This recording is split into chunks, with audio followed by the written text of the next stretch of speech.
In any city, in any country, venture across the highways and lonely roads of the slums, or the bad part of town. Should you come across a scruffy man holding a bottle of liquor in a paper bag, his shirt sweat-stained and his pants muddied, do not be afraid to ask him if he knows of the one who calls itself the Holder of the Adversary. More than likely he will smile knowingly at you, like an old friend with whom you've just shared an inside joke. Do not be alarmed. The man knows of the one you search for. The less fortunate of us sometimes seem to know these things. He will guide you to a manhole and casually slide the metal lid off with one grimy boot. Tossing you a small flashlight which flickers precariously, he will urge you down into the darkness. Once inside the depths of the sewage system, you will come to realize that it bears no unpleasant scent. No scent whatsoever, in fact. But, turning on the flashlight and gazing at your surroundings, you will realize you are in a round room. On all the walls hang partially decomposed bodies, their owners forever suspended in a state of half-awareness, feeling all the pain and horror of being trapped inside these corpses. Corpses litter the floors, and you'll notice that one nearly touches you. You want to shrink away, but all at once the smell arrives. It is the most awful thing you could have imagined. Human and animal excrement, sulfur, rotting bodies, burning flesh.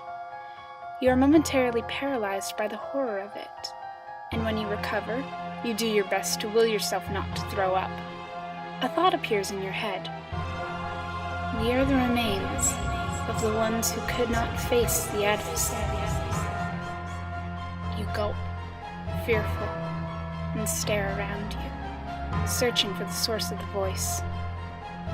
Suddenly, the bodies begin to explode, one by one, releasing more of the horrible scent and bathing you in bodily fluids and chunkier things you'd rather not know the names of. The corpses sink onto the floor, and what rises out of this slimy mess is a creature of pure beauty. Whether man or woman, it depends on you yourself. You cannot shake your gaze from this gorgeous, naked human until you realize this is a portrayal of you, the best you that you could be.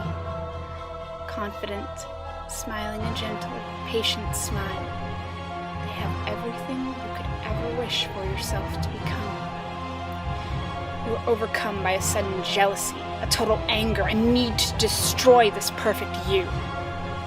Do not do it. If you do, you are doomed to the adversary's wrath, the eternal torment of the damned you have witnessed prior. Only one question comes to mind to ask the exquisite creature.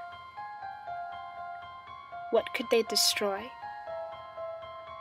The Holder of the Adversary chuckles melodically, condescendingly, and explains to you as though you are a small child exactly the answer to your question. It spares no details, even the most horrific.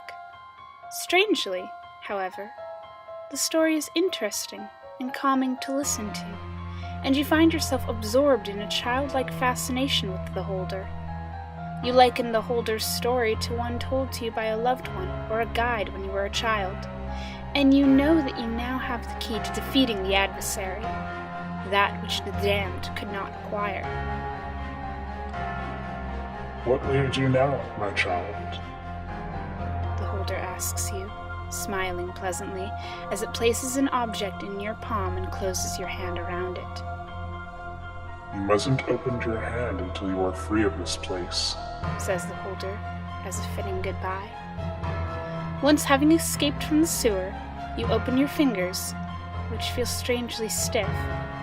You hear the echo of the perfect you's laughter swim around you as you look at the object in your hand. It is a green, plastic Army Man toy. This object is the 14th out of 538. It understands how to defeat your greatest enemy, and must never be allowed to join the rest.